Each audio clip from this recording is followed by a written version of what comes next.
ऐसे अटैक मेरे हस्बैंड ने किया था। रीज़न ये था कि वो गुड कैरेक्टर के नहीं थे, कॉल गर्ल्स लाना, वर्क नहीं करना, तो इसलिए मैंने उनसे डिवोर्स लिया था। अब वो मुझे डिवोर्स देना नहीं चाहते थे, तो इसलिए उन्होंने मेरे ऊपर ऐसे अटैक किया था।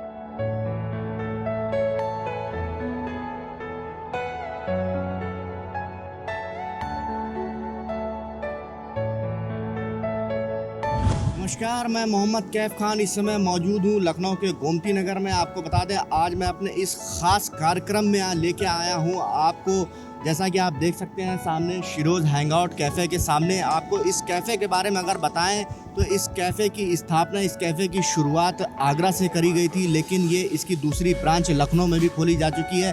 सबसे ख़ास बात यह है इस कैफ़े के बारे में कि इस कैफ़े को यहाँ पे जितनी भी एसिड पीड़ित महिलाएं हैं, जिनका जो एसिड का शिकार हो चुकी हैं, वो इसको चला रही हैं, वो इसको सरवाइव कर रही हैं।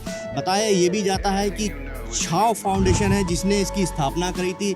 यहाँ से आगरा में जितनी भी महिलाएं थी, ख़ास तौर से उन्होंने उनके बारे में सोचा जिनको समाज किसी भी तरीके से, किसी भी रूप में, किसी भी तरीके से एक्सेप्ट नहीं करता है, अपनाता नहीं है। उसके बारे में छाव फाउंडेशन ने सोचा, उन महिलाओं के बारे में सोचा जिनको कहीं भी जॉब नहीं मिलती है, कहीं भी नौकरियां नहीं मिलती हैं, जो दर दर भटकती हैं, समाज, रिश्तेदार अपने जिनको ठुकरा देते हैं, उनके लिए यहाँ पे ये संस्था खोली गई है। यहाँ पे ये कैफ़े खोला गया था छाव फाउंडेशन की तरफ से। आगरा से इसकी शुरुआत करी गई थी, लेकिन अब ये लखनऊ में भी खुल चुका है।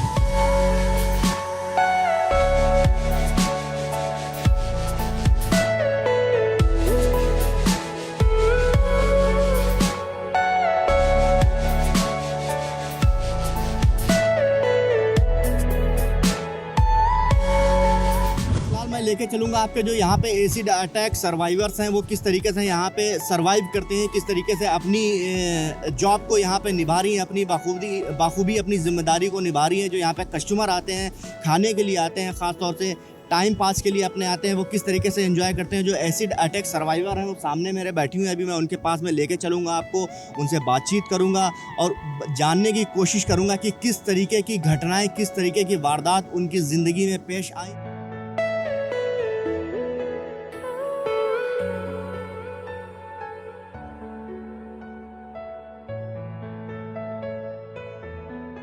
आंखें जो तेरी देखी शराबी ये दिल हो गया।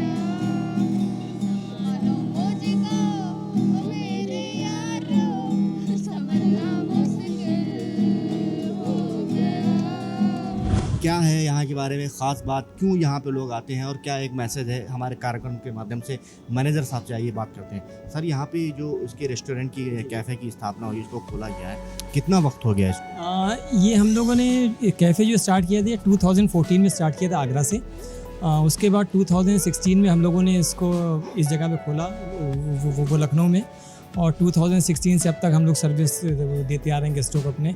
मेन हमारा कैफ़े जो रन करता है वो एसिड अटैक सर्वाइवर गर्ल्स जो हैं उनके साथ ही हम लोग काम करते हैं, क्योंकि सोसाइटी कभी कभी इन लोगों को छोड़ देता है या भूल जाता है, तो उनको सोसाइटी में फिर से सेटअप करने के लिए, फिर से एक स्टैंड दिलाने के लिए, ये अपना काम खुद से कर सकें, अपने लिए अर्न कर सकें, तो इसलिए इनके साथ हम लोग काम कर रहे हैं। और 2016 से हम लोगों ने लखनऊ में काम करना शुरू किया।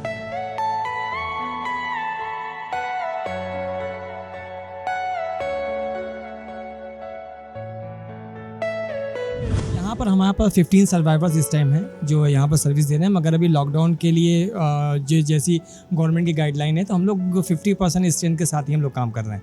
तो हमारे पास इस टाइम जो सर्वाइवर्स हैं वो अभी हमारे पास 8 सर्वाइवर्स काम कर रही हैं।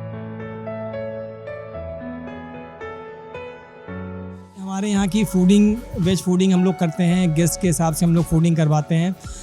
गर्ल्स अपने बारे में गेस्ट को बताती हैं उनके साथ कैसे एसिडेट हो गया, या वो अपने आप को कैसे आगे वो ले जाना चाहती हैं। इन सब के लिए भी गेस्ट हमारे पास आते हैं, गर्ल्स से मिलते हैं, उनकी दिक्कतों को समझते हैं। तो अभी तक मेरे साथ में थे यहाँ के मैनेजर राजीव जी, उनसे मैं बात कर रहा था। जैसा कि आप सुन रहे थे, यहाँ पे जितने भी एसिड अटैक सर्वाइवर हैं, जितने यहाँ पे कस्टमर आते हैं, उनको किस तरीके से डील करते हैं, कैसे बात करती हैं वो लोग, अपने बारे में जो उनके साथ में लाइफ में घटनाएं घटी हैं उसको बताते हैं, समझाने की कोशिश करते हैं। इसीलिए कस्टमर यहाँ पे आता है। एक ये भी कहा जा सकता है कि जो यहाँ पे एसिड अटैक सर्वाइवर्स हैं, उनका हौसला अफजाई के लिए भी यहाँ पे लोग आते हैं और उनसे एक तरीके की सीख भी लेते हैं। तो फिलहाल मैनेजर साहब हैं मेरे साथ, मैनेजर साहब आपके साथ में चलेंगे, वो हमें बताएंगे और भी यहाँ पे कैफ़े के बारे में। तो आप हमें सर यहाँ के कैफ़े के बारे में। कैफ़े में आप देख सकते हैं कि ये भी हमारा एक सिटिंग एरिया है जहाँ पर दिन के टाइम पे लोग बैठते हैं, अपना सोशल एक गैदरिंग करते हैं, कुछ इंटरव्यूज़ होते हैं, कुछ लोग अपने एक मीटिंग एक पॉइंट करते हैं। बाकी हमने गेस्ट के लिए छोटी सी लाइब्रेरी भी शो कर रखी है। जो हमारे गर्ल्स को जो हमारे अवार्ड्स मिले हैं वो भी हमने यहाँ पे शो कर रखे हैं, जो गर्ल्स को अवार्ड्स होते हैं। पीछे भी हमारे पास एरिया है, शाम के टाइम पे हम लोग ओपन एरिया में अभी आपको ले चलेंगे, तो ओपन एरिया में गेस्ट आके बैठते हैं, काफ़ी चीज़ें करते रहते हैं। तो मेन चीज़ हमारी यहाँ की गर्ल्स, हमारे यहाँ की फूडिंग, हमारा यहाँ का एरिया, और इस लॉकडाउन और कोरोना के पीरियड में हम लोगों की गेस्टों को एक 100% उनकी सिक्योरिटी कि आप यहाँ पे सेफ़ हैं, आप यहाँ पे सैनिटाइज हैं, हर चीज़ के लिए हम आपको सैनिटाइजेशन देंगे, आपको एक सोशल एक डिस्टेंसिंग मेंटेन करके देंगे, इसलिए भी गेस्ट हमारे पास यहाँ पे आते हैं।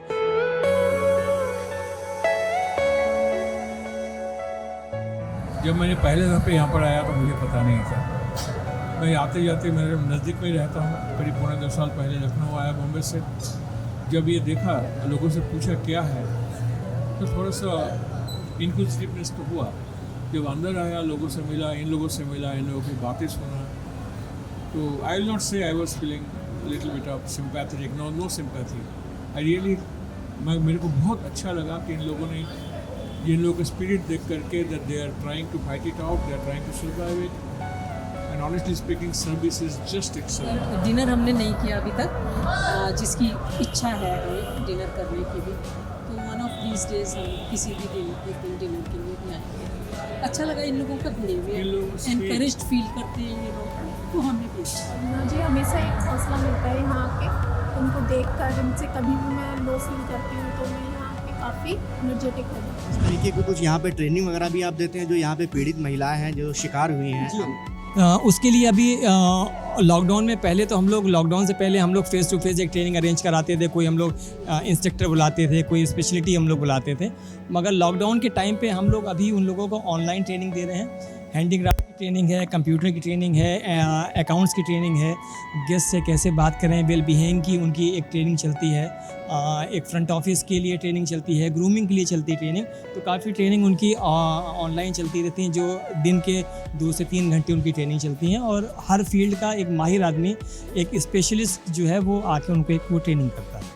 जितने भी यहाँ पे एसिड अटैक सर्वाइवर हैं यहाँ पे जो सर्विस दे रहे हैं, सब यहीं आपके लोकल से हैं या बाहर से भी कुछ लोगों को आपने बुलाया जो यहाँ पे? हमारे पास लोकल तो सर्वाइवर बहुत कम है, लोकल तो हमारे पास 2 ही 3 हैं, बाकी हमारे पास सारे आउटसाइडर्स हैं, ज़्यादातर वेस्टर्न यूपी से हैं, मेरठ, बागपत, फतेहपुर, इन साइड से हमारे पास। लोकल हमारे पास 1 ही 2 हैं सर्वाइवर, बाकी हम बाहर से ले रहे हैं। आखिर में ये जो एक संस्था है, छाँव संस्था, जिसके द्वारा ये कैफ़े चलाया जा रहा है, आगरा के बाद में लखनऊ में भी इसको खोल दिया गया है। मैं चाहूँगा चैनल के माध्यम से आप हमारे दर्शकों से इन महिलाओं को लेके, और ख़ास तौर से जो हमारे देश में जिस तरीके की घटनाएं घट रही हैं महिलाओं के प्रति, जो लोगों की एक सोच होती जा रही है, जिसको गंदी सोच कहेंगे, जो आपराधिक किस्म के मानसिकता रखने वाले लोग हैं, क्या मैसेज देंगे चैनल के माध्यम से? मैं चैनल के माध्यम से इतना उनसे ज़रूर एक गुजारिश करना चाहूँगा कि इंसान को इंसान ही समझें, ना इंसान से ऊपर उसको भगवान समझें, ना इंसान से नीचे उसको जानवर समझें। अब मैं आपको लेके आया हूँ कुछ ऐसे ही सर्वाइवर जो यहाँ पे लगी हुई हैं, काफ़ी वक्त से लगी हैं, उनसे भी मैं बात करूँगा, जानने की कोशिश करूँगा कि उनका अपना पर्सनली क्या अनुभव है। मैम, क्या नाम है आपका? मेरा नाम फरा खान है। फरा खान, आप बेसिकली यहीं लखनऊ से हैं या कहीं बाहर से? नहीं सर, मैं दिल्ली से हूँ। मेरा नाम कुंती है और मैं लखनऊ की रहने वाली हूँ। कितना वक्त हो गया आपको यहाँ जॉब करते हुए? मुझे करीब 5 इयर्स हो गया। मैं 2015 में आगरा कैफ़े में से ज्वाइन किया था मैंने। मेरे ऊपर एसिड अटैक 2011 में हुआ था, और मेरे ऊपर एसिड अटैक मेरे हस्बैंड ने किया था। रीज़न ये था कि वो मुझ पे शक करते थे, और मतलब हमारी अरेंज मैरिज हुई थी, मतलब मैं जब 17 साल की थी तब मेरी शादी हुई थी। एसिड अटैक मेरे हस्बैंड ने किया था। रीज़न ये था कि वो गुड कैरेक्टर के नहीं थे, कॉल गर्ल्स लाना, वर्क नहीं करना, तो इसलिए मैंने उनसे डिवोर्स लिया था।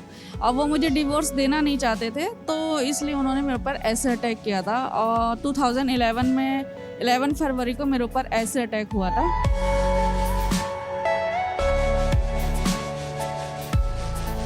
उसको क्लियर करने की कोशिश नहीं करी, उन्हें बताने की या समझाने की कोशिश नहीं करी? नहीं, एक्चुअली क्या है कि वो भले मेरा ससुराल भी लखनऊ का है, पर मेरे हस्बैंड ना हैदराबाद में जॉब करते थे।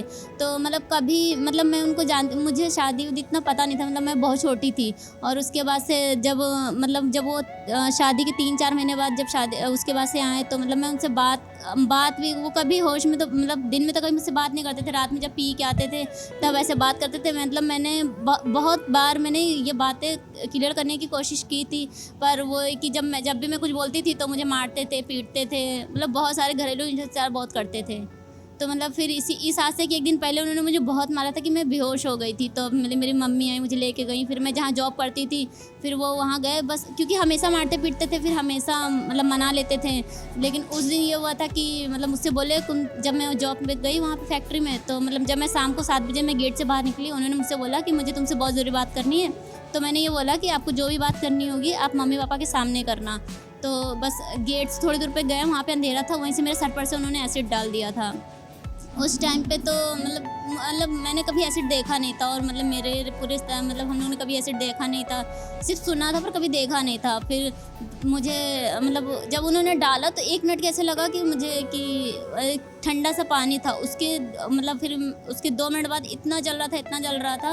एक तो वहाँ पे अंधेरा था और ऊपर से ऐसा लग रहा था कि किसी ने मुझे जलता हुआ आग में डाल दिया। मेरी स्किन पूरी ऐसे कट के गिरी जा रही थी, मेरे जितने कपड़े थे बॉडी पूरे कपड़े गिर गए थे। मैं बहुत चिल्ला रही थी और मैं वहीं गिर गई थी। फिर आसपास सब लोग खड़े होकर देख रहे थे, कोई भी कुछ नहीं कर रहा था। मतलब अगर किसी के ऊपर कुछ हुआ है तो मतलब सामने वाले को, पुलिस को, अगर कुछ नहीं आप कर सकते कम से कम पुलिस को फ़ोन कर सकते थे। पर उस टाइम पे किसी ने कुछ नहीं किया, सब खड़े होकर देख रहे थे। फिर मेरे साथ में एक लड़की थी, उसने पुलिस वालों को फ़ोन किया, पुलिस वाले आए, मुझे हॉस्पिटल लेके गए। और फिर मेरे हस्बैंड 1.5 साल जेल में बंद थे, और फिर अभी 2017 में उनकी डेथ हो गई एक्सीडेंट से। तो यही है कि समाज में महिलाओं को कोई रिस्पेक्ट नहीं दी जाती है। उन्हें गलती चाहे किसी की भी हो, लेकिन दोषी सिर्फ महिलाओं को ही ठहराया जाता है। तो इसलिए मेरा केस चला, 4 साल केस चला, 3.5 साल की सज़ा हुई मेरे एक्स हस्बैंड को। लेकिन उसके बाद फिर मुझे लगा कि केस लड़ने से बेहतर है मुझे खुद में को सक्षम बनाना चाहिए, खुद को सेल्फ डिपेंड बनाना चाहिए, ताकि मैं अपनी लाइफ को आगे बना पाऊँ। और जिसने मेरे साथ ऐसा किया है उसे ऐसा गिल्टी फील होना चाहिए कि उसने गलत करा है एसिड डाल के। तो इसलिए मैंने 2015 में मैंने आगरा कैफ़े ज्वाइन किया था, और तब से मैं वहाँ से यहाँ जब लखनऊ का कैफ़े ओपन हुआ तब से मैं यहाँ पे हूँ। एसिड अटैक के बाद में क्या आपने कभी सोचा कि हमें दोबारा शादी करनी है या ज़िंदगी को कैसे सरवाइव करना है? मतलब मैंने अभी तक तो नहीं सोचा, क्योंकि अभी मतलब घर में कोई कमाने वाला नहीं, अकेले घर में हम ही कमाते हैं, हम ही मतलब पूरा घर चलाते हैं। पापा को अभी 3 हार्ट अटैक पड़ चुके हैं, अभी भी पूरा ट्रीटमेंट पापा को वही कराते हैं। मेरे छोटे छोटे भाई बहन हैं, और मतलब अभी पूरा घर मैं ही चला। आपने अपनी सर्जरी के बारे में बताया, मैं आपसे जानना चाहूँगा कि क्या सरकार की तरफ से कोई आपका ट्रीटमेंट में मदद करी गई थी? नहीं, मतलब 2011 में मुझ पर अटैक हुआ था 22 अक्टूबर को, और जनवरी में 2012 में जनवरी में मतलब मेरे पापा ने मेरा पूरा ट्रीटमेंट करवाया, पूरी सर्जरी मेरे पापा ने कराया। सरकार से हमें 1 रुपये की भी मदद नहीं मिली। 2015 में मेरी सर्जरी मतलब मैंने अब तक करा ली थी, और फिर 2018 में मुझे मुआवजा मिला था। सुना है कि आपने छपाक मूवी जो अभी हाल ही फिलहाल में आई थी, जिसमें एक मैसेज देने की कोशिश करी गई थी आप ही लोगों के साथ में, उसमें भी आपने काम करा है। जी, वो तो मतलब वो मैसेज देने के लिए मूवी बनाई थी, क्योंकि बहुत सारी लड़कियों के साथ ऐसे अटैक हो रहा था। बहुत कुछ हम लोग ने बहुत सारे कैंपेन चलाए, और बहुत सारी जगह पे हम लोग इंटरव्यूज इस सब चीज़ों के लिए गए।